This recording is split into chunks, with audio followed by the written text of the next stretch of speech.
Quisiera presentar a continuación a Leandro Gutiérrez y Carolina De Vico, del DUOC UC, quienes presentarán perspectivas de estudiantes y profesores sobre la resolución de problemas en ESTP, la enseñanza superior técnico-profesional, y el desafío de evaluar lo que no se enseña.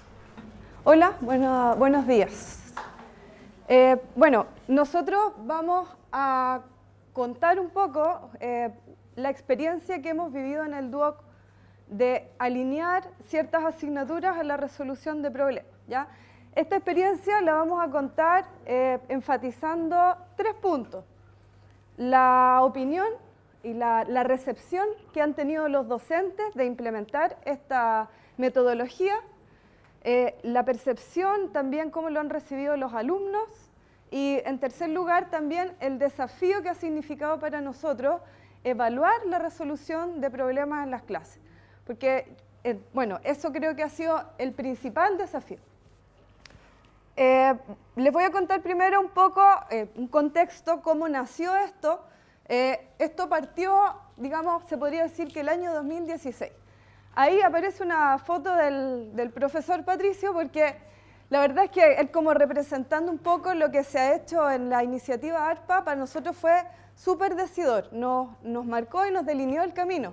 Ese año varios de los docentes del DUOC asistieron a un seminario, una charla y quedaron súper entusiasmados con las ideas en general de la resolución de problemas, pero en particular de que esto ya se estaba llevando a cabo de manera concreta a través de la iniciativa ARPA.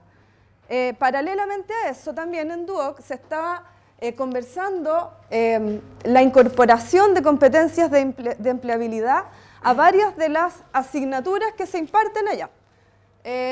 Todavía no se definían bien cuáles iban a ser esas competencias de empleabilidad. Eso ya ocurrió en el año 2017, el año pasado. Se definieron varias competencias, particularmente la resolución de problemas. Se decidió incorporarla a todos los planes que se iban a actualizar a partir del año 2018. Y también se incorporó en asignaturas de programas transversales, particularmente, bueno, por la naturaleza que tiene la resolución de problemas, dijeron, esto tiene que hacerse sí o sí en las asignaturas de matemáticas. Y entonces nosotros ese año comenzamos con el diseño de las asignaturas que iban a impartirse en el año 2018, y en eso estamos ahora. Primer semestre comenzamos a incorporar la resolución de problemas en la asignatura Nivelación Matemática y Matemática Básica, que son 2 asignaturas de primer semestre muy masivas, y lo hicimos todo de una vez, no empezamos de a poco porque tampoco tuvimos mucho la oportunidad de hacerlo, teníamos que ir con todo, porque esta era una iniciativa institucional. Y el segundo semestre con álgebra. Para que entendamos un poco el contexto ya ahora un poco más en detalle, cómo son los alumnos o qué caracteriza así brevemente a los alumnos que ingresan a DUOC y que cursan esta asignatura, nivelación matemática. Primero, esto es solo nivelación, pero también están los alumnos que hacen matemática básica, ¿ya? Acá tenemos un volumen importante de alumnos, más de 25.000 alumnos toman esta asignatura, estos son datos del año 2018. De eso, poco más de 22.000 rinden un diagnóstico que se da al inicio de la asignatura y que permite a los alumnos, son evaluados en cuanto a las competencias que son parte de esta asignatura. De modo que, si el alumno obtiene un 70% de logro, puede convalidar.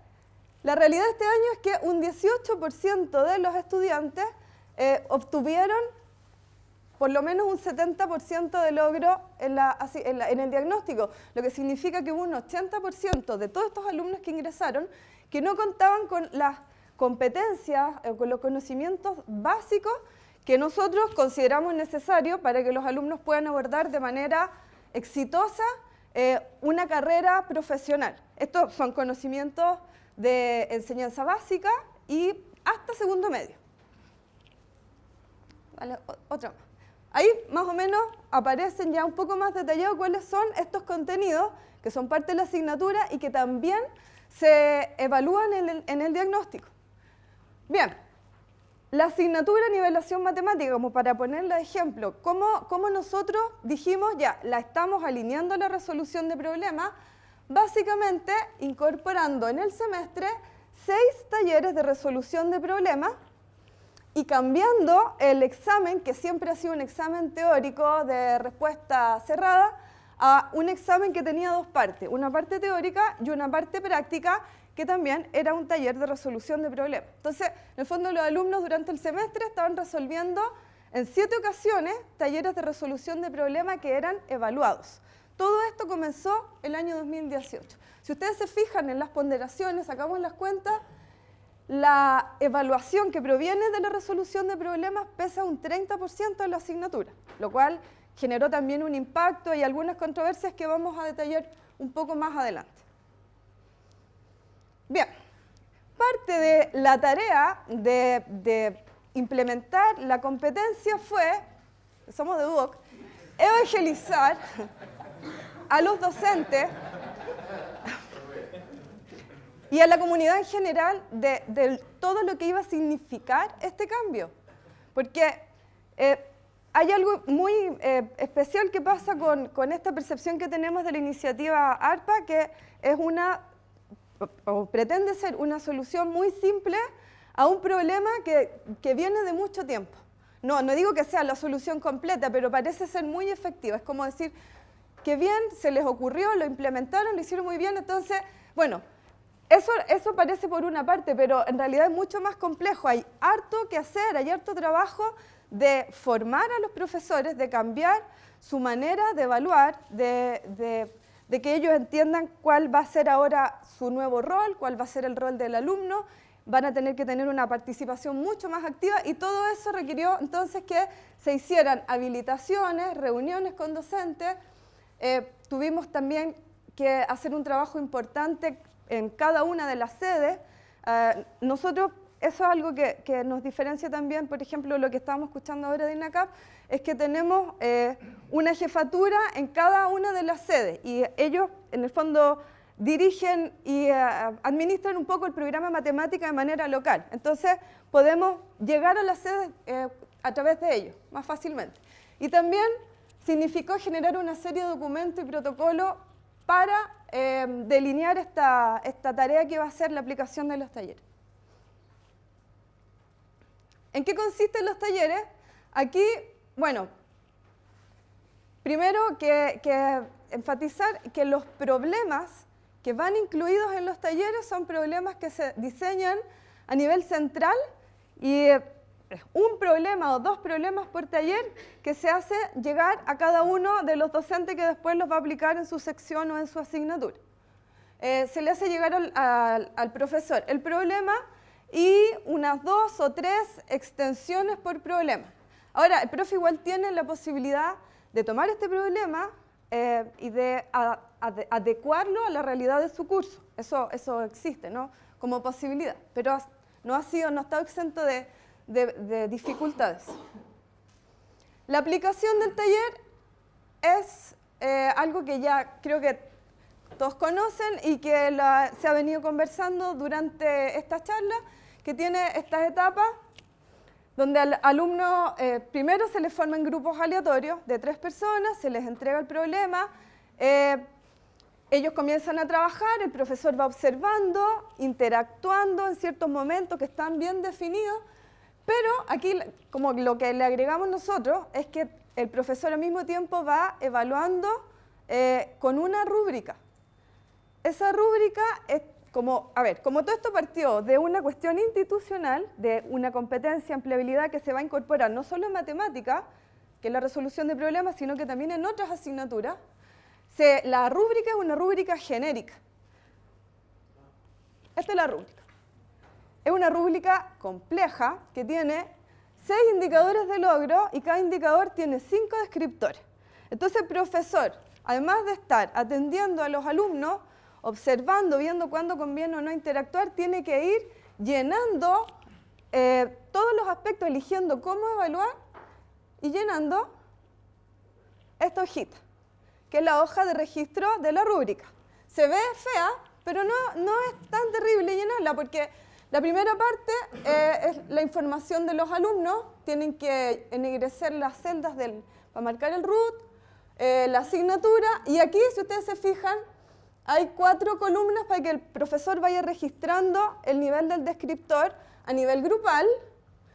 Y si quiere puede hacer alguna distinción si es que algún alumno del grupo tiene alguna conducta que resalte en particular. Puede hacer esa distinción por alumno. Después este profesor, después de que aplica el taller y que llena la rúbrica, escanea esta hoja y con eso se genera un informe de retroalimentación que le llega al docente con la calificación y con una descripción del desempeño que tuvo el alumno en el taller, y le llega un informe al alumno que también le da cuenta de cuál fue su desempeño durante esta actividad. Ahora, ¿cómo es resultado esto para los docentes? La manera que hemos tenido nosotros de poder ir conociendo las opiniones de los profesores ha sido como por diversos canales, ¿ya? Las opiniones giran un poco en torno a los puntos que están ahí, a si aporta o no aporta la resolución de problemas a la asignatura, entendiendo la asignatura como los contenidos que ellos tienen que enseñar, si son o no son buenos los grupos aleatorios para la resolución de problemas, la calidad de los problemas, el rol que ellos deben cumplir, la evaluación de esta capacidad de resolver problemas, y también se han generado discusiones en torno al plenario. Aquí están censurados los nombres, por supuesto, pero hay algunos extractos de un chat que tenemos con los profes. Acá lo primero que hicimos fue hacer un chat con todos los profesores.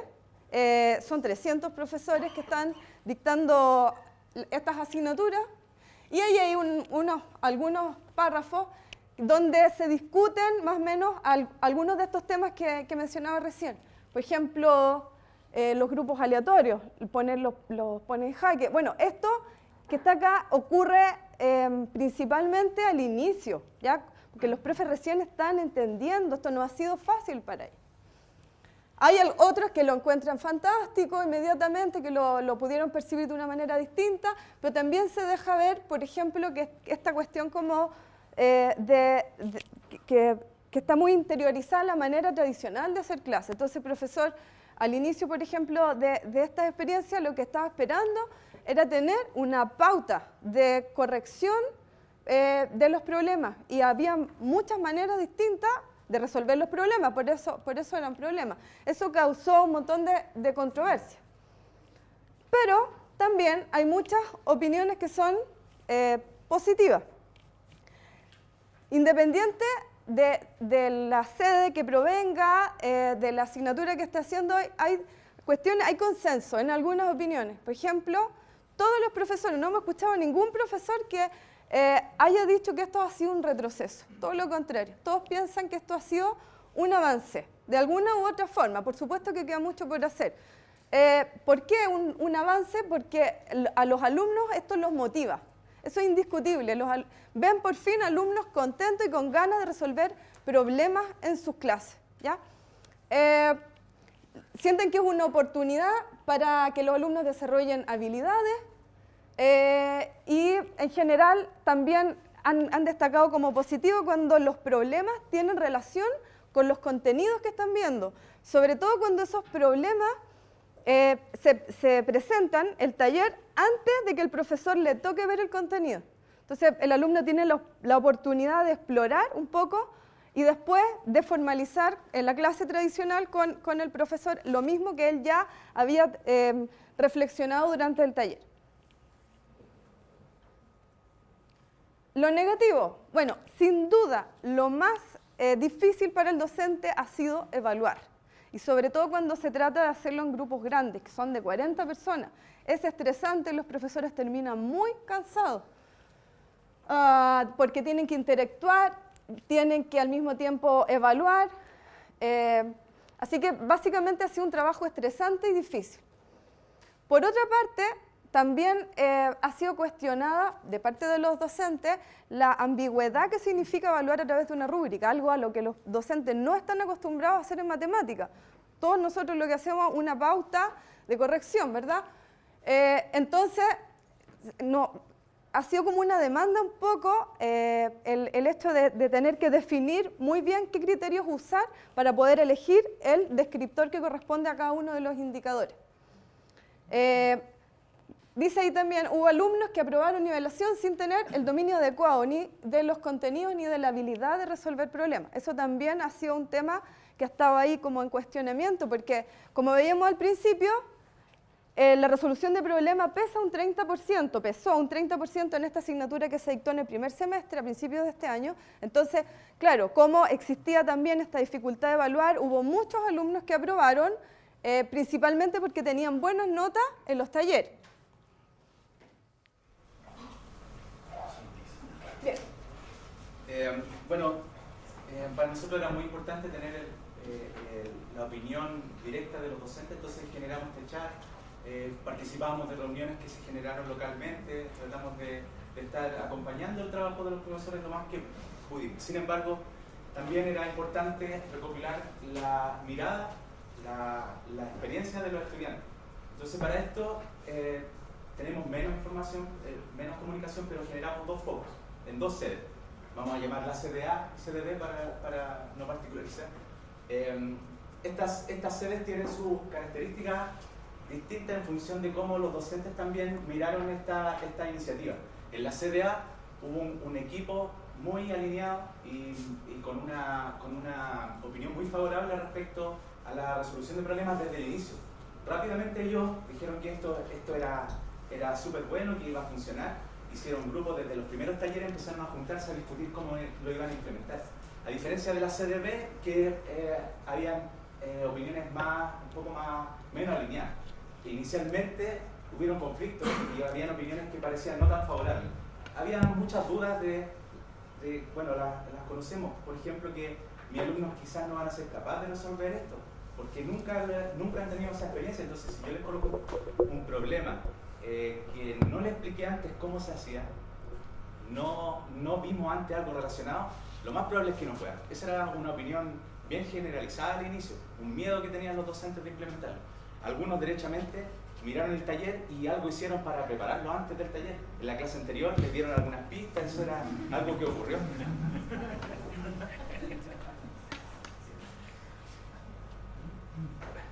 Y los aspectos que vamos a poner en relieve de la opinión de los estudiantes de estos dos focus, ahí están punteados.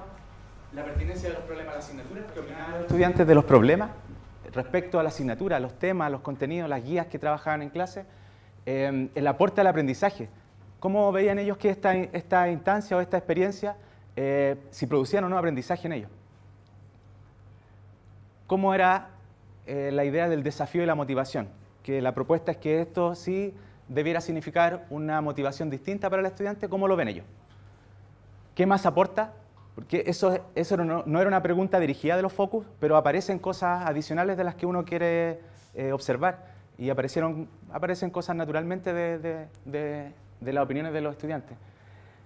¿Qué opinan de los grupos aleatorios? Que es una componente que es determinante para la actividad, pero que produce harto conflicto, parece inicialmente. Incluso los profesores también tenían miedo inicial.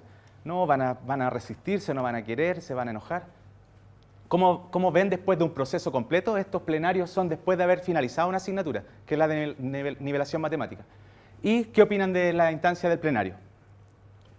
Vamos a ver entonces las opiniones de ambos grupos por cada uno de los temas, para ver si existen diferencias o en qué coinciden.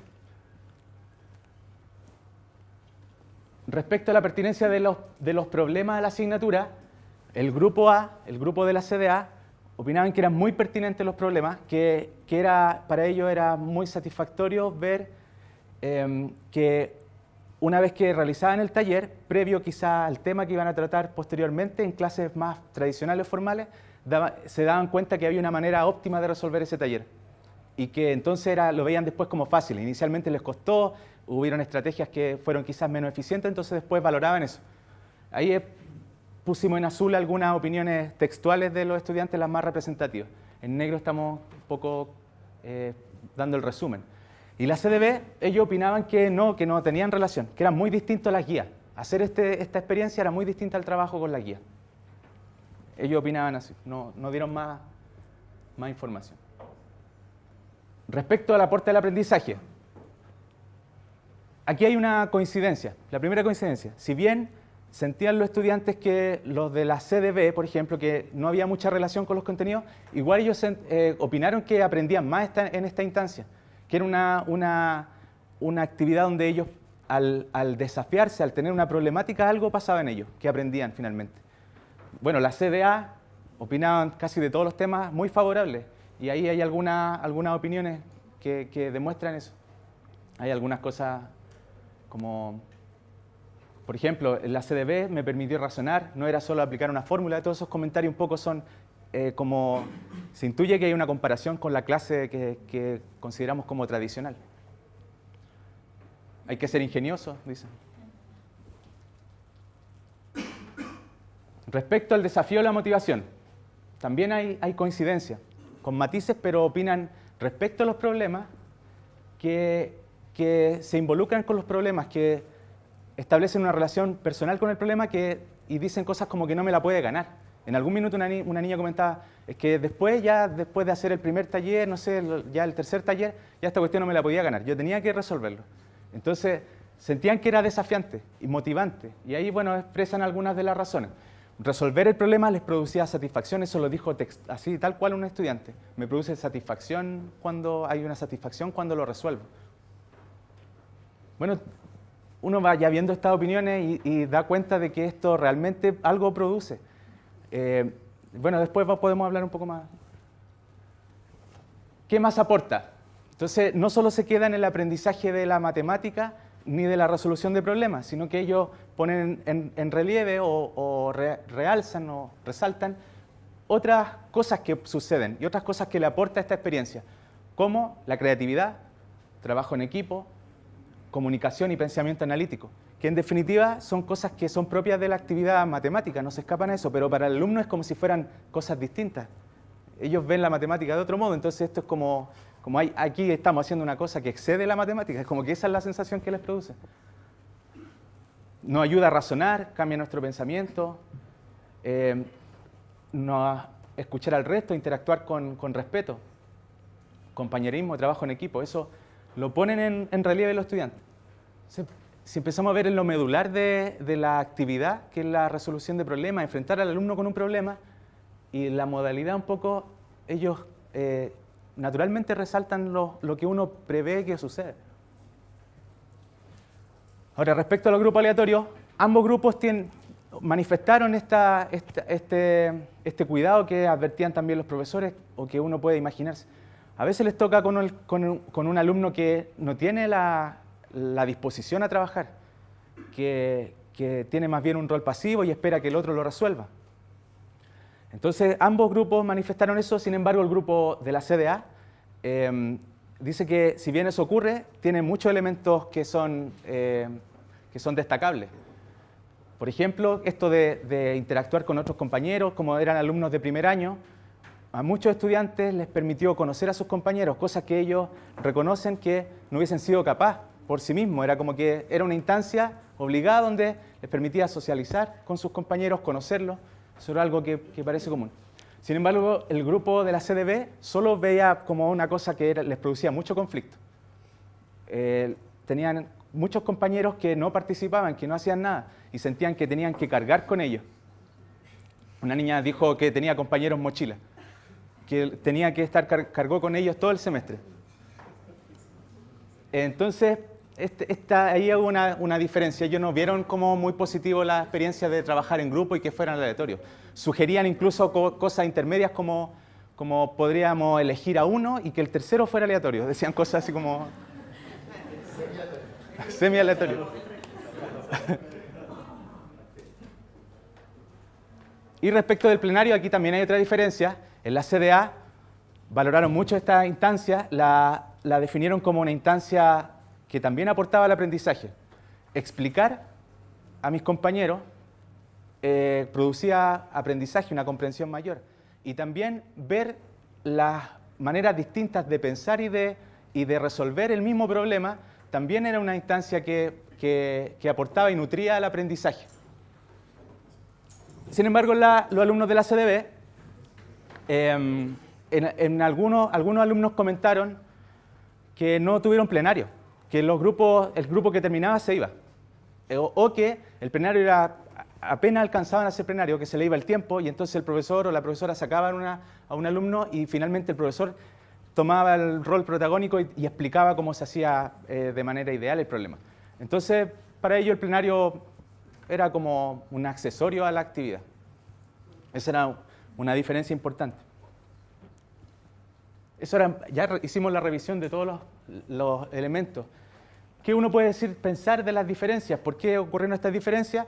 Uno podría pensar que hay un rol del profe quizás que fue distinto, comparando las sedes, donde la sede A, que era la que nosotros hoy día reconocemos como referente de un equipo docente del trabajo, versus la sede B, que si bien a lo largo del año ha avanzado, los docentes sí se han interiorizado más, pero no fue de inmediato como la CDA, que al tiro los profesores se alinearon, hicieron equipo. Entonces uno podría pensar que las diferencias se producen quizás por el rol del profe, cómo se implementó la metodología, si fue correcta, completa.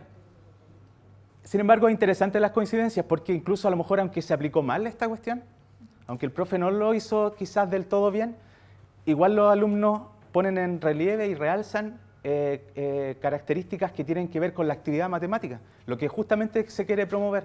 Entonces, da la impresión que en una de esas, para algunos, funciona con eligiendo el problema, básicamente. Si el problema es bueno, el profesor puede ayudar un poco. O sea, en el minuto que el alumno se engancha con el problema y lo toma como un desafío y quiere resolverlo, el profesor ya pasa a segundo plano, no importa que hubiera profesor casi. O sea, no es todos los casos, pero eso parece que ocurriera.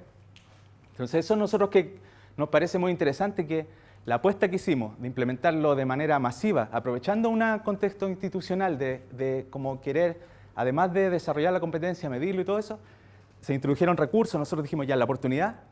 De hecho, no solo implementamos los talleres en la asignatura de nivelación, sino que reformulamos los materiales completos, rediseñamos un libro que un poco estuviera alineado con esta idea de que el cambio más quizás paradigmático que hoy día nos parece un poco obvio es qué entendemos por problema. Eso, ¿qué entienden los profesores por problema? Que si yo, lo que han comentado, si yo le explico al alumno cómo se resuelve y luego le pido que lo haga, claro, es una cosa fácil porque le transfiero la responsabilidad al alumno. Si no es capaz de replicar, o sea, no aprendió nada, eso es cómodo, tanto para el estudiante como para el profesor. El cambio, es decir, el rol del profe es tratar de algún modo de ayudar lo menos posible, y eso es un conflicto constante, tanto para el profe como el estudiante. Entonces nosotros hicimos un rediseño y lo hicimos para todas las secciones completamente. Nosotros quizá hoy día podemos evaluar que nos faltó un poco de capacitación, una preparación mayor previa de los docentes. Sin embargo, los docentes y los alumnos parece que concuerdan que igual dimos un paso hacia adelante. Hay muchas dificultades, cosas que resolver, pero hemos avanzado. Para finalizar, como el tema que nosotros queríamos poner es hablar más en detalle de esto de la evaluación, los conflictos que produjo la evaluación. Primero, ¿por qué tuvimos que evaluar? Un poco no tuvimos tiempo de pensar antes si era bueno o no era bueno. Teníamos un poco el desafío impuesto por la institución de que esto teníamos que medirlo y dar cuenta, cuantificar el proceso y el logro final una vez que el alumno terminara una asignatura. ¿Cuánto había logrado desarrollar esta competencia? Entonces, y bueno, que la matemática para la institución ha sido siempre como el área más afín para desarrollar esta competencia. Entonces, el programa asumió el desafío de evaluar. Habían ciertas condiciones sí que no pudimos tomar mucha decisión, como la rúbrica. Era una rúbrica genérica de la competencia. Lo que nosotros tuvimos que hacer es una interpretación para la resolución de problemas en un ámbito de resolución matemática.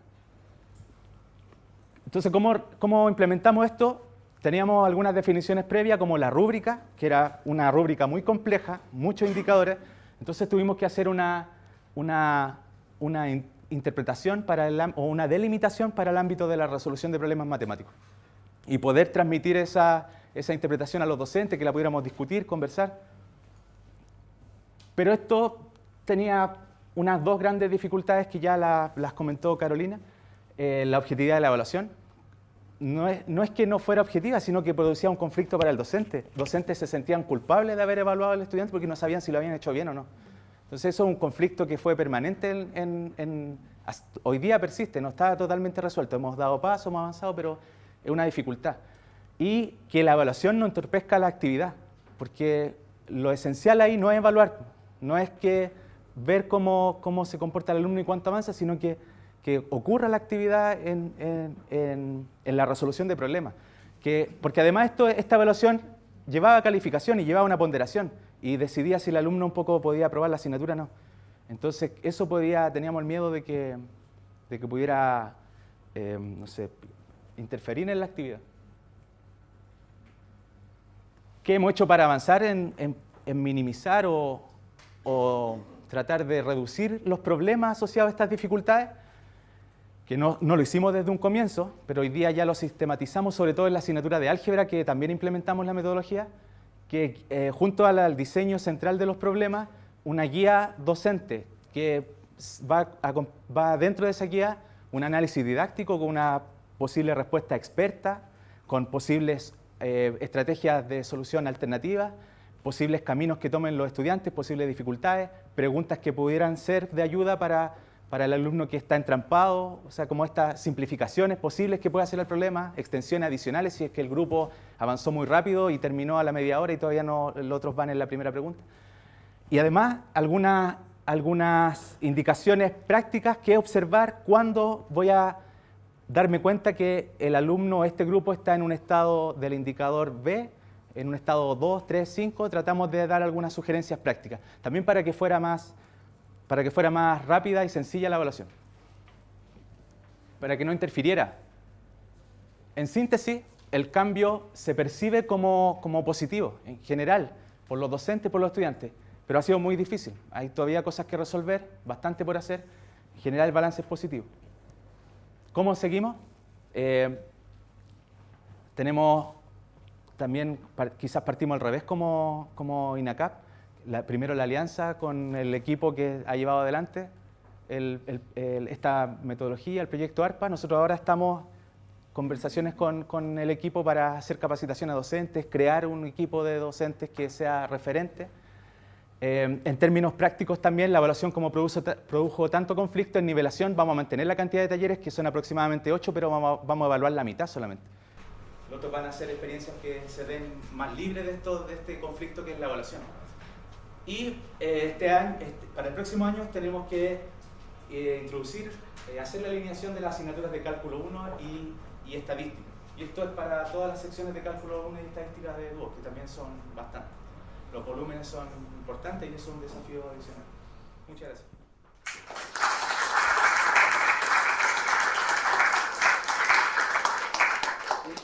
¿Tiempo para una pregunta? ¿Cuál?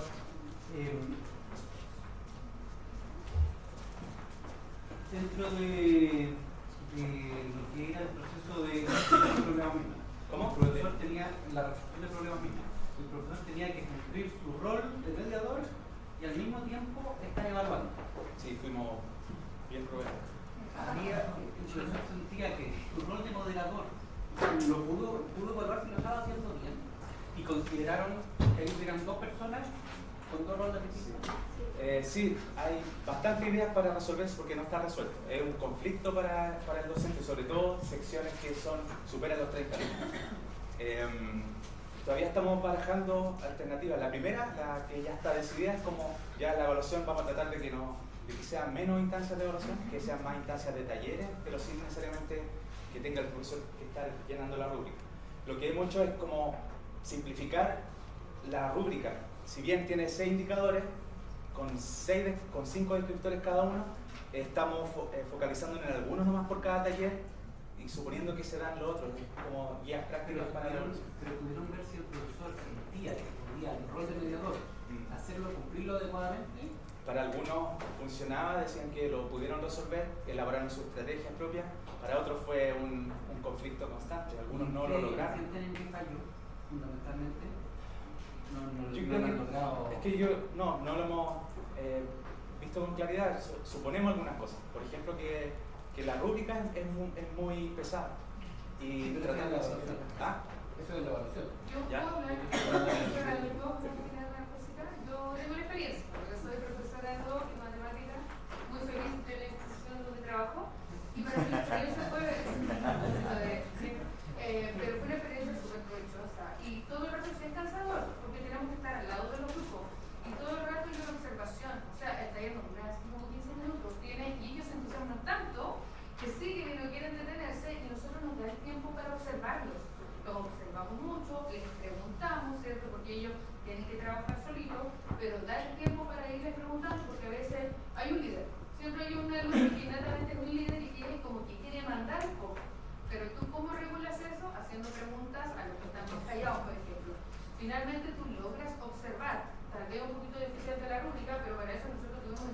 oportunidades anteriormente de analizar muy bien esta rúbrica y de unificar criterios, porque entendíamos que una rúbrica igual apela a esto de la subjetividad del profesor, pero por lo mismo nosotros tuvimos reuniones con los demás para unificar estos criterios. Entonces discutimos mucho qué observamos acá y qué pasaba acá. Cada taller nosotros tuvimos esa instancia para comentar. Entonces eso fue muy provechoso para el siguiente taller y cada vez lo fuimos haciendo mejor. Ya para el último taller, por ejemplo el de álgebra, y los chiquillos igual fueron de a poco aprendiendo y lo que estábamos mucho en los talleres. El último, a propósito, debo felicitarles porque el último de álgebra del examen fue genial. Los cabros estaban súper motivados con un celular que se puso ahí. Tenían que definir la función, estaban muy entretenidos, de hecho querían hacer otro, porque les pareció ya súper bueno, lo habían hecho en nivelación y después ya para álgebra era una conducta adquirida y para nosotros como profe era mucho más fácil evaluarlo también, pero el tiempo se alcanza. A veces es difícil con un curso de 40 alumnos, pero sí se logra. Bien. No hay, bueno, sí, por favor, la réplica. Hay dos roles, uno es evaluar y otro es el monitoreo. Entonces, sobre el rol de evaluar me parece súper interesante. Y mi pregunta era en el fondo sobre el rol del monitoreo. Si eso sentían que lo lograban hacer a cabalidad o el que fallaba. A ver, un segundito. Era una pregunta. Fueron dos preguntas. Y aquí hay una persona que me está preguntando, me está pidiendo, o sea, hay varios que me han pedido, pero uno de ellos vino Punta Arenas. Entonces, por favor. Adelante. Tengo calor aquí incluso. Pero me llama la atención cómo alguien que no domina la resolución de problemas puede tener buenas notas. Nosotros hicimos algunos consensos. Por ejemplo, dentro de esta metodología una cosa que nosotros entendimos era que si el problema un alumno no era capaz de resolverlo era porque había un problema en el diseño del problema. Habíamos fallado nosotros en alguna medida. Entonces siempre procuramos que el alumno con la mediación del profesor pudiera resolver al menos la parte más simple del problema. Y entonces eso, si el alumno se disponía con la ayuda del profe, partía de una nota 4. De ahí era solo subir si es que seguía avanzando, si las preguntas que hacía. Entonces, eso lo elaboramos como consenso. Entonces, efectivamente los talleres generaron buenas notas, porque los alumnos tienen igual una capacidad que la han desarrollado, aunque no formalmente en la escuela quizás, pero los problemas son... Claro, sí domina el profesor. Claro, lo que uno sí es que reconoce que en un nivel básico, sobre todo en un contexto de resolución de problemas matemáticos. Entonces, eso hay unas habilidades básicas que nosotros definimos como, ya las vamos a reconocer como el piso nota 4. Vamos a hacer otra excepción. Bueno, hay que conocer un poco la realidad del estudiante chileno. La mayoría somos profesores, o la conocemos. Y en general los estudiantes no van a los centros de formación a aprender, van a probar asignaturas. ¿Sí? Eso es lo claro. Van a probar para finalmente obtener un título. ¿Sí? Eso es lo que se da en la mayoría de los casos. El conflicto que ustedes tenían ahí es 30% de los talleres y gracias a eso aprobaban tal vez muchos alumnos que no tenían que haber aprobado asignatura por efectos países. Ustedes para resolver eso están pensando en la posibilidad de hacer algunos talleres que no se evalúen. ¿Ustedes piensan o han ponderado la posibilidad de que sea un taller o una cantidad de talleres no se evalúa? ¿Los alumnos van a trabajar debidamente? ¿Han visto esa posibilidad? Por la experiencia, nos da la sensación de que esto, en general, la experiencia en otras instituciones no son calificadas, pueden ser evaluadas, pero no tienen una calificación de por medio como el asunto del canje. A veces uno dice, no, hay que poner una nota porque el alumno así se motiva y estudia. En este caso, las experiencias parece que indican que no ocurriría eso. Lo determinante es el problema. Si el alumno siente que lo desafía y es capaz de resolverlo, de ahí para adelante funciona solo casi. Bien, bueno, otra más. Pero hay un dilema, si evaluar o no evaluar, es como, ¿sabes? Pero ¿es necesario evaluar una actividad como esta? Esa es la pregunta que me hago. Nosotros también nos hemos preguntado, aunque no tuvimos mucha opción de decir que no, pero sí nos hemos preguntado. asumimos el desafío y estamos trabajando en eso. Quizás terminamos dando cuenta que no se produce mucho, no es posible que nuestros docentes realmente puedan observar y dar cuenta de un avance, de un progreso. Quizás no es posible, pero estamos haciendo ajustes de cómo evaluar, aunando criterios, y después que podamos tener quizás una implementación de 2 años, 3 años, a lo mejor mirar hacia atrás, ver cómo hoy día, porque además, como se mostró acá, vamos registrando y tenemos la base de datos con las evaluaciones de todos los estudiantes, de los 25.000 estudiantes, tenemos qué marcó el profesor en cada uno de ellos. Entonces eso nos pone en un pie que después, el próximo año, podamos comparar cómo se evaluó el primer año de implementación, cómo se evaluó el segundo, se da cuenta de un avance, o a lo mejor nosotros sabemos que hay secciones que tuvieron siempre puros 7, por alguna razón. Ahora uno se pregunta en eso, ese alumno terminó con nota 7 en el examen, en la parte práctica, dice que efectivamente desarrolló completamente la capacidad de resolver el problema. Por la cantidad de 7, probable que muchos de ellos quizás no. Entonces tenemos que ir ajustando eso. Ahora tengo que dar la palabra yo. Yo quiero contarles una experiencia a propósito del tema de la evaluación, ¿ya? Que tiene que ver con las experiencias que hemos desarrollado acá en la Escuela de Ingeniería de este tipo de trabajo. Y una cuestión que nosotros creímos cuando empezamos a aplicar esta metodología, de resolución de problemas, no llamamos de metodología, pero que los estudiantes de resolver problemas, dijimos, va a aumentar la asistencia a clase. Pero claro que los cabros se van a interesar más y van a ir a clase, ¿ya? Pero la experiencia nos mostró que no aumentó la asistencia a clase, ¿ya? Lo cual nos frustró un poco porque nosotros creíamos que van esto, los chicos, porque uno ve que se interesa, se motiva. ¿Ya? Lo que sí observamos es que cuando venía, trabajaba. ¿Ya? Cuando venía a la clase, no sé por alguna razón, porque un tiempo estaban obligados a venir al principio, porque nosotros íbamos a poner, había una nota de asistencia.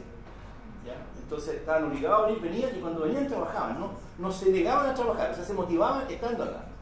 Pero al final ese porcentaje de asistencia nos lo prohibió la escuela, porque como son varias secciones paralelas, no podían haber una regla para uno y otra para otros no. Entonces tuvimos que liberarlo y ahí bajó la asistencia. ¿Ya? Y Felipe, que fue el que inició el evento esta mañana, inventó un truco, ¿ya? Que era aceptado por la escuela, que era poner una nota de un 10% por evaluando el trabajo en colaboración. O sea, el trabajo en grupo, ¿ya? Y lo aplicó él nos contó que le funcionaba súper bien, y yo estoy aplicando ese semestre y tengo mis clases siempre llenas, ¿ya? Los alumnos, y la regla es la siguiente, bueno, para ser evaluado tienen que estar acá, así que porque ese era el truco. El truco era que hay una nota por trabajo en la clase, entonces tienen que venir, ¿ya? Y vienen. Entonces, pero evaluamos a cada grupo, lo evaluamos solamente en 2 dimensiones: autonomía y trabajo colaborativo. Autonomía se mide porque el grupo no te llama para preguntarte qué hay que hacer aquí, dime cómo sigo, sino que te llama cuando ha hecho una elaboración, ¿ya? Y te puede decir, mira, hicimos esto, hemos estado pensando esto, ¿por qué no nos ayuda un poco? Una cosa así, ¿no? Entonces, esa es la autonomía. Y el trabajo colaborativo es que nosotros trabajamos en un grupo de 3, es que las 3 personas están trabajando juntos en el problema, ¿ya? Y las notas son entre 7 y 5, ¿ya? Siempre son, y la mayoría son 7, ¿ya? Y esa nota da origen a una nota final donde se borran no me acuerdo, se borran 5 o 6, o sea, se borra como el 20% de la nota se borra. O sea, ellos pueden faltar el 20% y no se va a afectar su 6,5 que sacan de todas maneras, ¿ya? Y esa nota tiene que ser aprobada independiente de la nota de los controles, ¿ya? La nota de los controles es clásico, 2 problemas individuales o sea, eso no va a cambiar por mucho tiempo, ¿ya? Entonces, al final se tiene que aprobar los controles y trabajo en grupo por separado, y después 10% grupo y el 90%, así que van a subir la nota, ¿ya? Y eso ha resultado con una experiencia, con un truco para que vengan, y una evaluación que ha sido simple, pero como ha sido tan simple, no ha interferido en el trabajo con los grupos. Quería contarlo porque es una alternativa y ahora sí que es la última. hablaba de esto, yo me quedé pensando en el compañero Mosito. Entonces, claro, porque, como decía, mi pregunta es si es un grupo cuando uno lo forma al azar, continúa todo el semestre o se van cambiando durante sesiones o durante clases. Van cambiando. Van cambiando. Sí, cada instancia se... Sí, o sea, es lo que debería ocurrir. Sí. No son los mismos que tenían ese. No. Así que para el compañero Machín. Claro, es que también lo decían los alumnos porque en otras instancias también eso eran como los típicos compañeros que dependían un poco de los demás, no solamente en esa instancia, sino que en general. Ya, Ciro. No, pero muy cortito, a propósito de eso del compañero Mochila, nosotros tenemos un colega en física que hace trabajo en el laboratorio con un grupo de A3 o de A4 y resulta que él, mientras acompaña a los grupos, se va dando cuenta quiénes son los que están trabajando mal, los que trabajan menos, los que se manejan mal, los que se manejan menos. Y al final, eso está conversado con los estudiantes, al final de la clase se le interroga a uno por grupo y él elige al alumno, pero elige al que está más cerca. Entonces los otros compañeros tienen que preocuparse de que el más de levante. Bueno, ok, vamos a darle un aplauso nuevamente.